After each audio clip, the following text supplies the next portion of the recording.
Hi and welcome to my channel. Are you learning English? Great!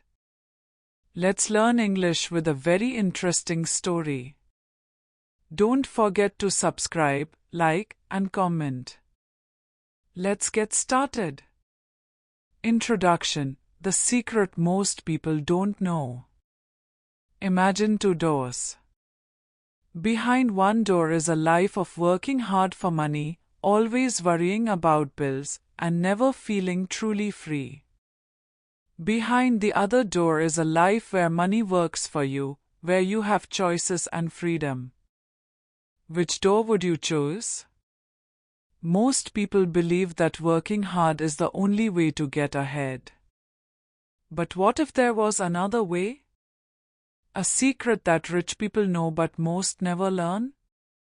Today, we are going to learn about that secret from one of the most famous books about personal finance, Rich Dad Poor Dad by Robert Kiyosaki. This isn't just another book about saving money.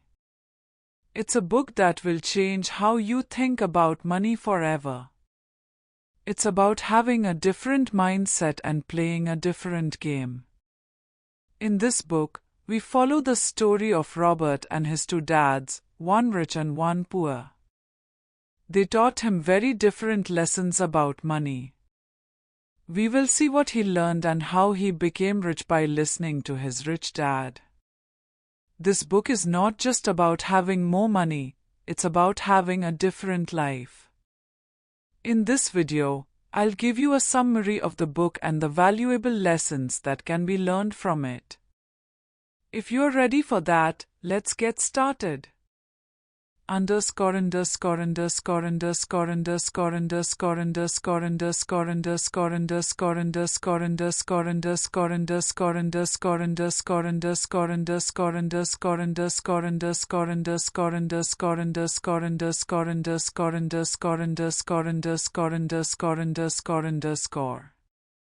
Chapter 1: Rich People Don't Work for Money. Have you ever wanted something so much that it hurt, like really hurt?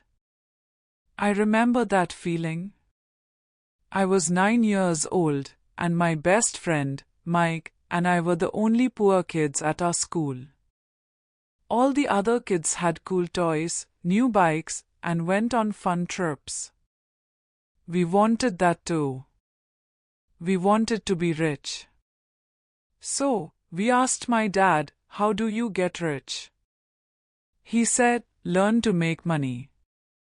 Simple, right? Not really. Mike and I decided to become business partners. We needed to find a way to make money. We thought hard and came up with an idea. We started asking our neighbors to save their old toothpaste tubes for us. It was a bit strange for them, but they did it. My mom wasn't very happy about all the tubes piling up in the house, but we collected a lot of them. Then, we melted them down and made what we thought were coins out of lead. We thought we were so clever. But when my dad came home, he said, "No, this is wrong. You can't make money like this. This is illegal."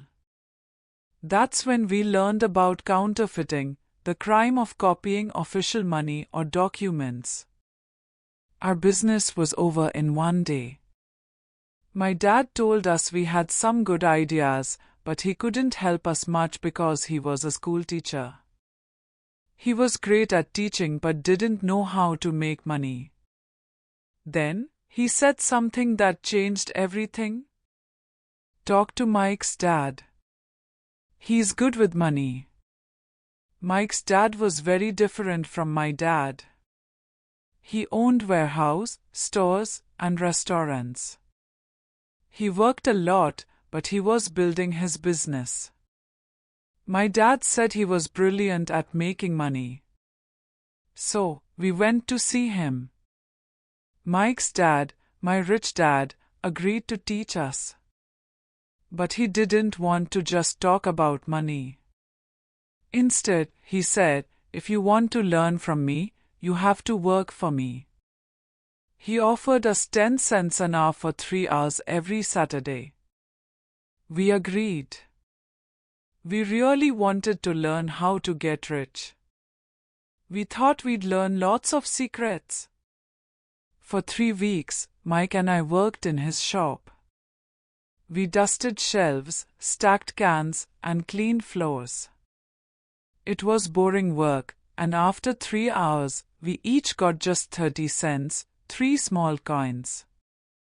At 9 years old, 30 cents wasn't a lot. We wanted to quit. But then, my rich dad told us something surprising. I was waiting for you to want to quit. Then, he Saturday me down and taught us the first lesson in how to get rich. Poor people work for money. Here's the text in paragraph form. Rich people don't just work for money, they make money work for them. This was a completely different way of thinking. My dad always told me to work hard for a job and a wage, but my rich dad had a different perspective. He said that people with jobs are working to make someone else rich. Rich people understand how money works, so they don't have to do all the work themselves. Instead, their money works for them. That was the lesson that changed how I looked at money. Chapter 2: Learn about money. Now that we know rich people don't just work for money but instead make money work for them, we need to understand how.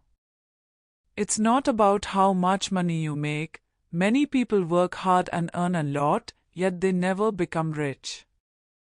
Why? Because it's about how much money you keep. It doesn't matter if you earn $100 or $1,000 if you spend it all. So how do you keep more of the money you make? You need to learn about assets and liabilities. These terms might sound complicated, but they're actually simple. An asset is anything that puts money into your pocket. Imagine a little person living in your pocket. If something brings money to that person, it's an asset. For example, if you own a house and people pay you rent to live there, that house is an asset because it's generating income. A liability, on the other hand, takes money out of your pocket. The little person in your pocket doesn't like liabilities because they drain money. If you own a car, for instance, and you have to pay for gas, repairs, and insurance, that car is a liability because it costs you money. The key to financial success is simple. Rich people buy assets, while poor people buy liabilities, often thinking they are assets. Many people believe their house is a great asset, and while it might be valuable, if they are paying for the mortgage, property taxes, and maintenance, the house is actually costing them money. It may be a good place to live, but it's not an asset making them rich. Always remember, an asset puts money in your pocket, while a liability takes money out. If you understand this simple difference, you're already on your way to thinking like the rich. Chapter 3: It's your own business. In the last chapter, we learned that rich people focus on acquiring assets, while poor people spend money on liabilities, often mistaking them for assets. Now, we need to explore what rich people actually do with their money and how they think. Rich Dad told Robert that most people spend their entire lives working for someone else, making money for their boss and for the government. He used McDonald's as an example, not as a hamburger business, but as a real estate business. The founder of McDonald's, Ray Kroc, understood that the real value of his company wasn't just in selling burgers, it was in the land under each restaurant. He focused on acquiring valuable land in good locations, knowing that it was more important than the food itself. Today, McDonald's owns some of the most valuable land in the world, making money not just from selling food but from the properties they own. Rich Dad taught Robert that he needed to start his own business, but that didn't mean opening a restaurant or launching a big company. It simply meant understanding what his own business was. Your job is how you make money, but your business is how you keep and grow your money. Think of your business as your asset column, the place where you store all the things that put money into your pocket. The more assets you have, the more financial freedom you gain. This mindset shift is the key difference between those who struggle financially and those who build wealth. It's not about working harder, it's about working smarter and making money work for you. Here's the text in paragraph form. Your asset column is where you buy assets, like houses that you rent to people. Your job helps you pay the bills, but you shouldn't spend all your money on things that are not assets. Avoid spending too much on liabilities, things that take money out of your pocket. If you spend all your money on liabilities, your asset column will stay empty. Robert says that while you must work for your money, that shouldn't be the goal. Your main goal should be building an asset column. Most people are too busy chasing a paycheck or a promotion, focusing on their income rather than their assets. They spend their lives working for someone else, helping to build someone else's business instead of their own. To change this, start thinking about your asset column. Consider what you can add to it that will generate income rather than just make you spend money. For example, putting a car in your asset column isn't a good choice because a car is not an asset, it's a liability. It costs you money for gas, repairs, and maintenance while also losing value over time. A house can be similar, especially if you live in it. Many people believe buying a house makes them richer, but that's not always the case. A house can cost a lot of money in mortgage payments, insurance, taxes, and repairs. Remember, an asset puts money in your pocket, while a liability takes money out. To become rich, you must learn to buy assets and put them in your own business. So, what's the best thing to do? Keep your job for now, but start buying real assets. Don't just work hard for your money, make your money work hard for you. The key is to focus on building your asset column, not just earning a paycheck. Chapter 4: Taxes and Companies. Remember my friend Mike's dad, the one who taught us that the rich make money work for them? He also taught us about taxes. I didn't like taxes as a boy, and I still don't. Taxes are when the government takes some of your money. My poor dad always said that the rich should pay more taxes to help the poor, which sounded like a good idea, kind of like the story of Robin Hood. Robin Hood was seen as a hero because he took money from the rich and gave it to the poor. But my rich dad said Robin Hood was wrong. In fact, he believed Robin Hood was a bad example. Rich Dad explained that taxes weren't just about taking money from the rich, they were actually making the rich even richer. This is because the rich understand how the system works. In the past, people didn't always have to pay taxes, they were collected only during wars. But eventually, the government started taking taxes all the time, supposedly from the rich. However, the rich didn't really pay them, the middle class and poor did. The government took more and more money from people who worked hard, while the wealthy found ways to protect their money.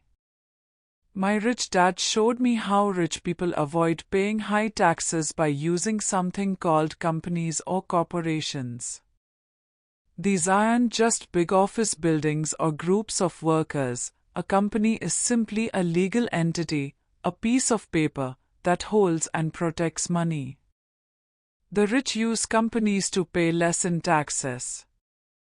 To explain this, Rich Dad drew a small box inside a bigger box. The small box represented how normal people manage their money. It's their personal income.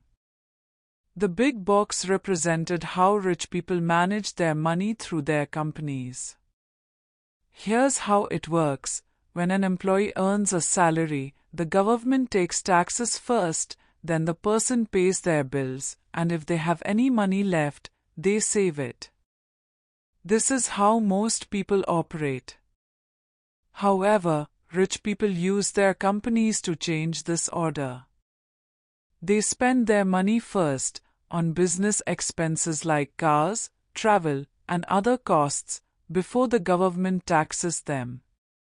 This allows them to keep more of their money while legally paying less in taxes. This strategy is one of the key reasons the rich keep getting richer while most people struggle financially. The rich don't just work for money, they understand how to control and protect it. Rich people use companies to reduce their taxes. They pay for their trips, offices, and expenses before taxes are taken out, meaning they only pay taxes on the remaining money. This is why they pay less tax. It was like a secret, one that my poor dad didn't know. He just worked harder and paid more taxes. My rich dad, on the other hand, used his company wisely, paying fewer taxes and keeping more of his money. He told me that if I wanted to be rich, I had to learn to play the money game like the rich. They use companies to reduce their tax burden, so if I wanted to be rich, I needed my own company too. I started to understand that working hard wasn't enough, I had to be smart with money. I needed to learn how to use the system to my advantage, just like the rich do. They use companies to legally minimize their taxes and keep more of their wealth. I realized that knowing how the system works was essential if I wanted to be rich. This chapter wasn't about having a job, it was about understanding the financial tools the rich use, like companies, to stay wealthy. That was one of the biggest lessons from my rich dad, and I never forgot it. It was a little complicated but incredibly important. Chapter 5: Rich People Make Money.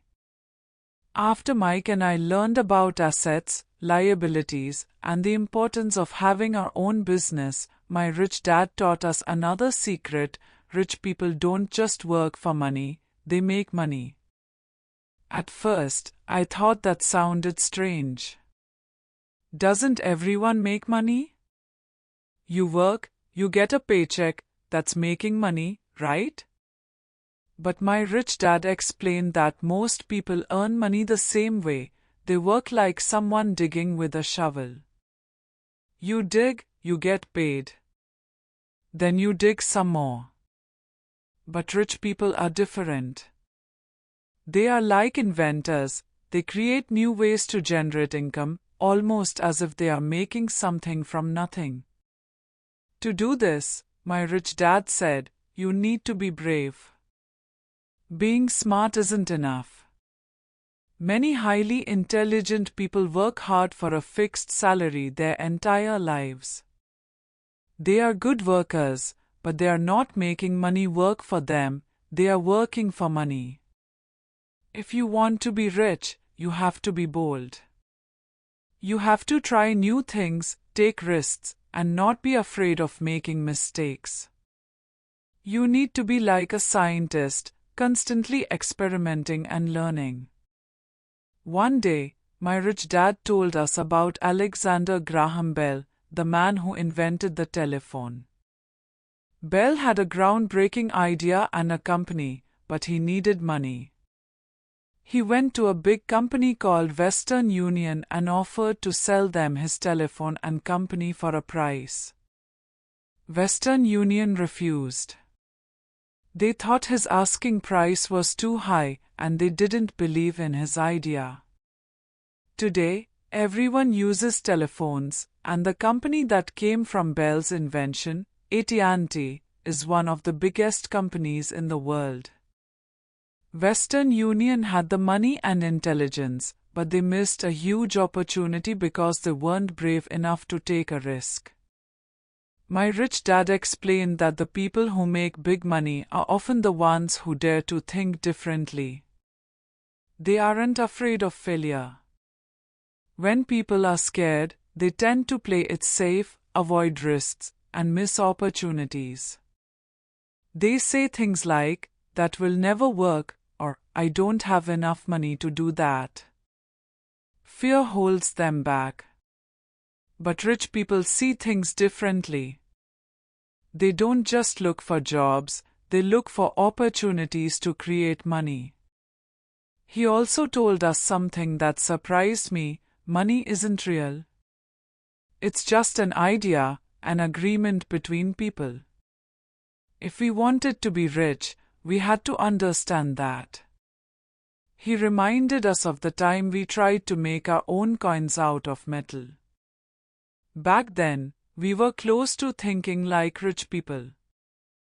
Governments can create money from nothing, but if regular people try to do the same, it's illegal. However, there are legal ways to create money, through ideas and agreements. He told us that the most valuable thing we have is our minds. If we learn to use our minds correctly, we can create money and wealth in ways most people never realize. The mind is a powerful tool. If used wisely, it can create great wealth, but if not, it can lead to poverty. My rich dad wanted us to be creative, to think outside the box. He wanted us to see money as a tool, not as a goal. Instead of simply working for money, he encouraged us to use our minds to find new ways to create wealth. That day, we learned an important lesson: rich people don't just work for money, they make money. They use their creativity and take risks. They understand that money is just an idea, and they learn how to turn that idea into reality.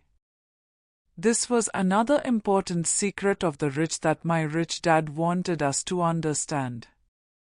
Chapter 6: Work to Learn, Don't Work for Money. My poor dad always told me to get a good job. He believed that a stable job with a good salary was the most important thing. But my rich dad had a different perspective. He said, work to learn, not just to earn money. At first, I found this hard to understand. After school, most of my friends were looking for high-paying jobs at big companies, but my rich dad told me not to focus only on money. He wanted me to think about what I could learn. Many people work hard their whole lives, but they never develop new skills. They repeat the same tasks every day, becoming better at their jobs but never learning how to increase their income.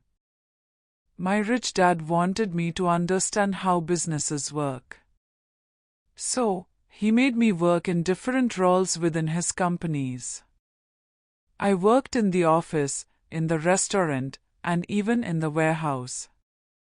The work was difficult, but I learned valuable lessons about managing money, interacting with customers, and keeping things organized. My poor dad thought this was a waste of time. He would ask, "Why work in a restaurant? You should get a real job." He didn't understand that I wasn't working for money, I was working to learn. After school, I did get a real job with a big company, selling copy machines. My poor dad was happy because he believed I had finally secured a good career. But I didn't take the job for the paycheck. I took it because the company had a strong sales training program, and I knew I needed to learn how to sell. Sales was difficult for me. I was afraid of rejection and didn't like talking to strangers. Many times, I wanted to quit. But I knew that sales was a crucial skill, so I kept pushing myself. Over time, I learned how to talk to people, how to listen to their needs, and how to persuade them. When I finally became good at selling, I left the job. My poor dad was confused. He couldn't understand why I would leave a well-paying job. But my rich dad was proud. He knew I had gained an important skill that would help me succeed in the future. My rich dad always said that sales and marketing are two of the most valuable skills a person can learn. If you can sell, you can always make money.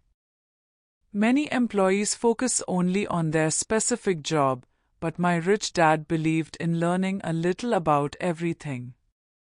He encouraged me to understand the basics of accounting, investing, law, and human behavior. Instead of becoming an expert in just one area, he taught me to develop a broad knowledge base. The best way to learn, he said, was to work in different jobs and meet different people. When you are young, don't just think about how much money you can make, think about what you can learn. Money can always be earned later, but the chance to gain valuable skills doesn't always come again. That's why it's important to work to learn, not just to earn. Learning how to sell, talk to people, and manage a business are skills that will help you for the rest of your life. These skills not only help you make money but also allow you to live a better life. Job security is not as important as continuous learning. If your job is not teaching you anything new, it might be time to find a new one that will help you grow. This is why my rich dad always said, work to learn, not just to earn. He knew that learning new skills was far more important than simply earning a big paycheck, and that's exactly how he lived his life. Chapter 7: Don't let problems stop you. We all want success, financial freedom, and a good life, but obstacles often get in our way. These challenges are like big rocks on the road. They can stop us if we let them. In this chapter, we'll discuss common problems and how to overcome them. The first major problem is fear. Everyone feels afraid, especially when it comes to losing money. Even rich people experience fear. The difference is how they handle it. Poor people let fear control them. They avoid investing because they are too scared of losing money. Rich people, on the other hand, accept that losing is part of the game. They don't enjoy failure, but they learn from it, grow stronger, and keep moving forward. It's okay to feel scared, just don't let fear hold you back. Another common problem is negativity.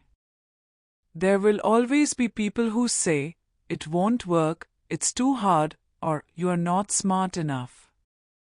These people are like Chicken Little from the story, always saying, the sky is falling. Don't listen to them. Most of the time, they are just projecting their own fears onto you. Instead, focus on staying positive. When faced with negative thoughts, ask yourself, is this really true, or is it just fear talking? If you stay positive, you can find opportunities even in bad situations. Laziness is another big challenge. It doesn't always mean sitting around doing nothing. Sometimes, we stay busy with work, kids, TV, shopping, or other distractions to avoid doing something truly important. There's also a mental laziness where we think, I can't afford it, or it's too much work. Instead of saying, I can't, ask yourself, how can I? The best cure for laziness is having a strong desire for a better life. Wanting something good for yourself is not a bad thing. It can be the motivation you need to take action. Next is bad money habits. Many people pay their bills first, and if they have money left, they save it. Rich people do the opposite. They pay themselves first, then they pay their bills.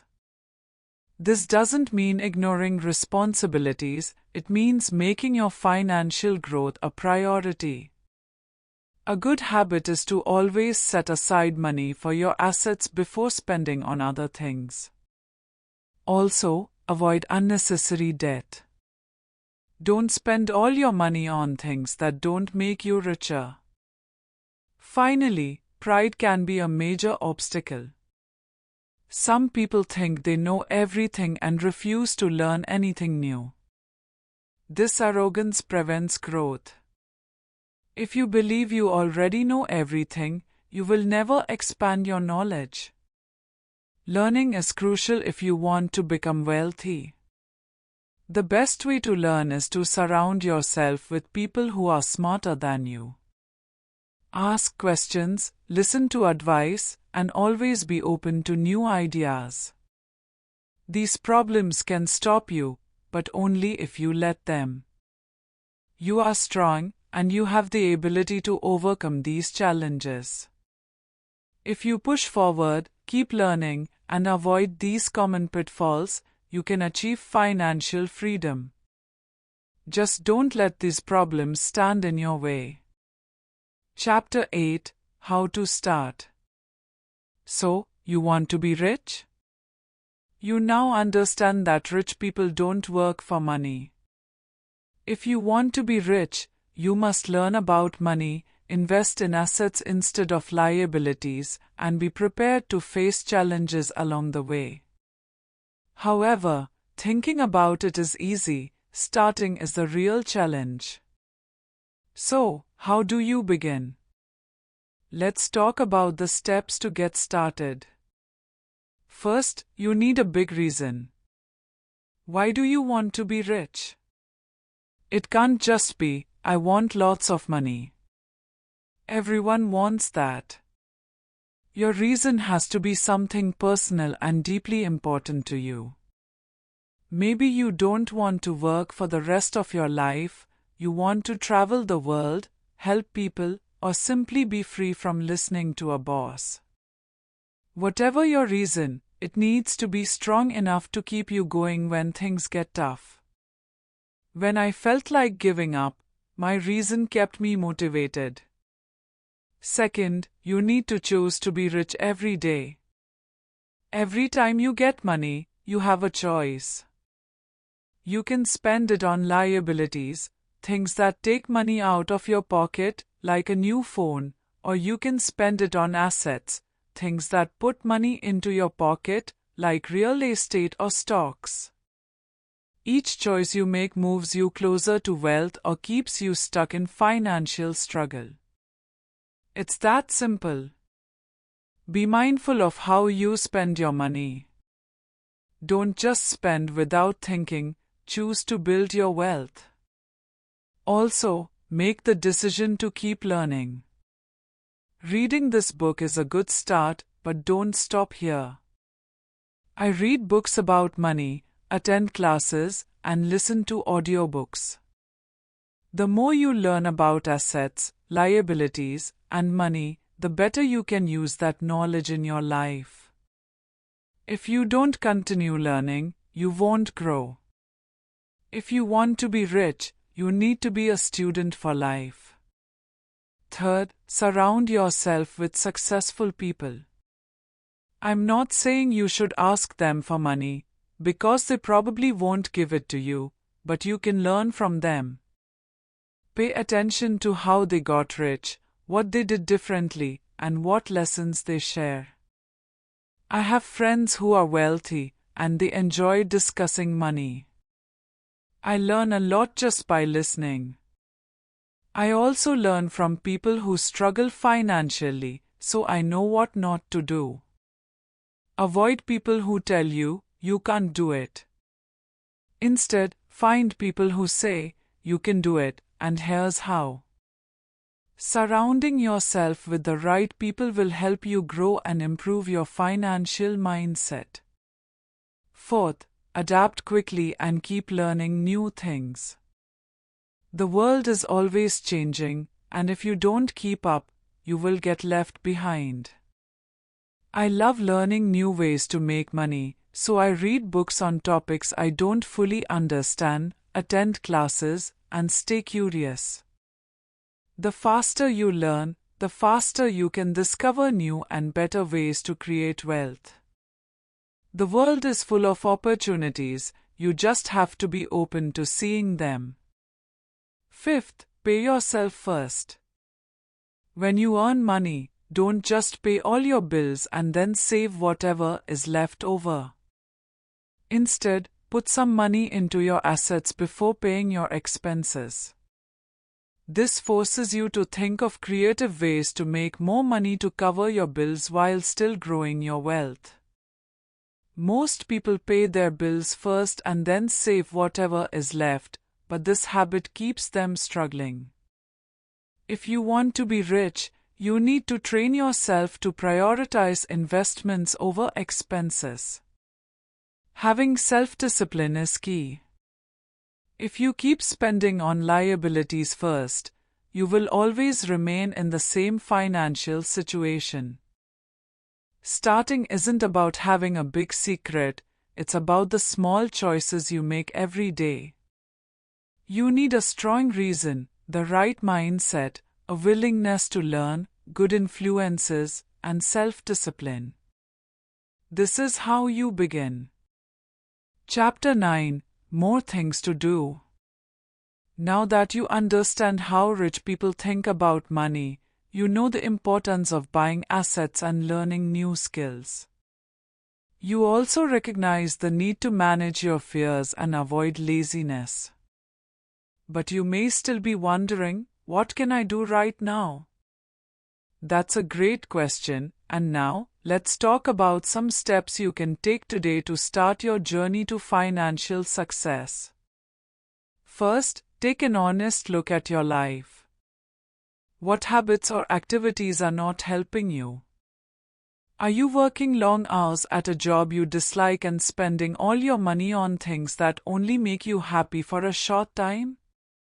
Are you wasting too much time watching TV instead of learning new skills? If something isn't bringing you closer to financial success, stop doing it. It's like driving in the wrong direction.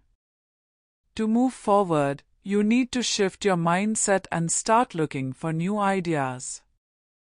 You can find them in many different places. When I want to learn about money, I visit bookstores, not just the finance section, but all kinds of books. Sometimes, I discover new ways to think about money in unexpected places. For example, I once came across a book on using government tax certificates to make money. Instead of just reading about it, I took action. I bought the book and learned everything I could. Most people buy books but never apply what they learn. If you buy a book, use it and see what happens. Another crucial step is to find a mentor, someone who knows what you want to learn. If you want to play the guitar, find a guitar teacher. If you want to learn about money, find someone who is rich and ask for their advice, not their money. When I wanted to learn about government tax certificates, I spoke to someone who worked at the tax office. I invited her to lunch, and she shared valuable insights with me. It was a simple step, but it made a huge difference. Take classes, read books, and attend seminars. Some classes on money management, saving, or investing are free or inexpensive. Even if you only visit the library and read a few pages a day, you are learning, and that knowledge can make you rich. When it comes to investing, don't be afraid to make offers. Many people assume they must pay the seller's asking price, but that's not true. You can make an offer that works for you. If they say no, that's okay, there are always other opportunities. Think of investing like dating. You meet different people, see if there's a match, and sometimes get rejected. That's part of the process. Once a month, choose an area you like and spend 10 minutes walking, driving, or biking around. Look at houses and businesses. Notice what's changing, what's new, and what isn't doing well. These observations can help you spot investment opportunities.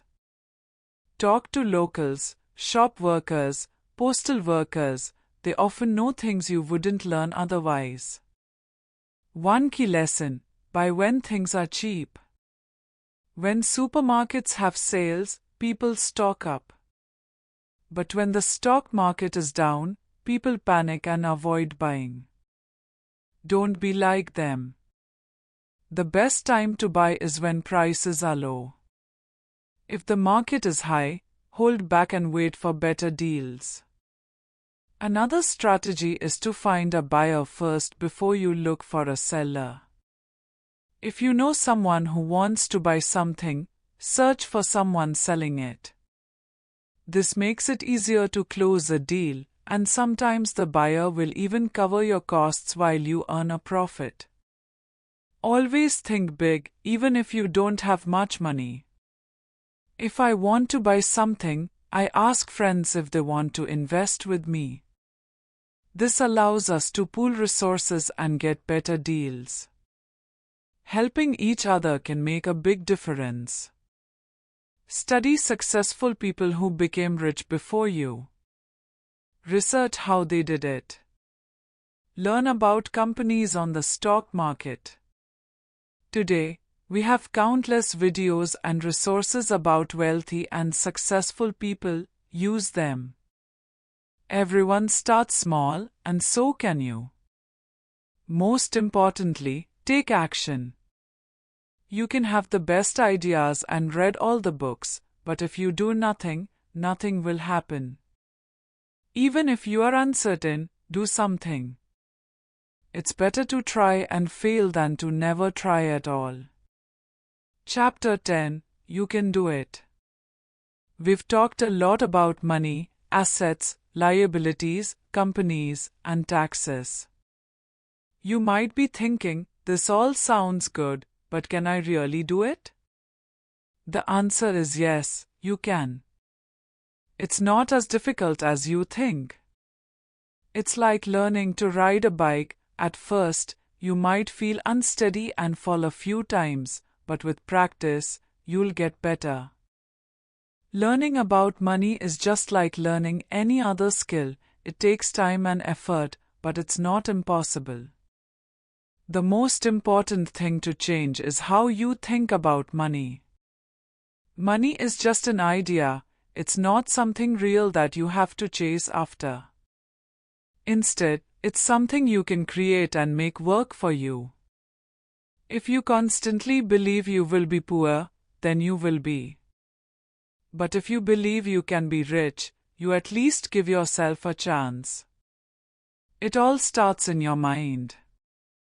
So, instead of thinking about a big, difficult job to earn more money, focus on what skills you can learn to generate income. That's what rich people do. They learn, create, and build. Think about it, what do rich people create? They create jobs, products, and investments. You can do the same. It doesn't have to be a huge step.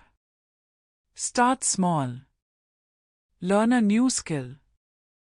I want to share a story about a friend of mine. He always talked about how bad he was with money. He had a decent job but spent everything he earned, with no savings. One day, while watching television, he saw an ad for a website that taught people how to restore old furniture. It sounded interesting, so he bought the course. At first, he wasn't very good, but he kept practicing. Soon, he became skilled at fixing chairs and tables. He started helping friends and family, then placed an ad online. Now, he has a small side business, buying old furniture, restoring it, and selling it for a profit. The key lesson here is that he didn't start big. He started small, learned a new skill, and gradually turned it into a source of income. Instead of just working for money, he created a small asset that generates money for him. He used his mind, not just his physical effort. Now, he's considering renting a small storage space for his furniture and maybe even hiring help. He's learning how to make money work for him. You can do the same. You don't have to do anything huge right away. Start by learning something new. Don't be afraid to try. If you start small, your mistakes won't cost too much, and mistakes are great teachers. Learn from them, improve, and keep going. Remember the 3 types of income. Times earned income, money you work for, your job. Times portfolio income, money from investments like stocks and bonds. Times passive income, money from assets you own, like rental properties. Rich people focus on increasing their passive and portfolio income because they don't want to work for money forever. They want their money to work for them. You can do this too. Start small. Learn something new. Take action. I know it's not always easy, and fear can hold you back. But you're not alone. Many people want financial freedom just like you. You have the power to change your life. The knowledge, the time, and the ability are all within you. Now, all you need is the courage to take action. The world is waiting for you to be rich. I know you can do it. So go out there, try something, do something, make something happen. This is your life, and this is your money. You can do it.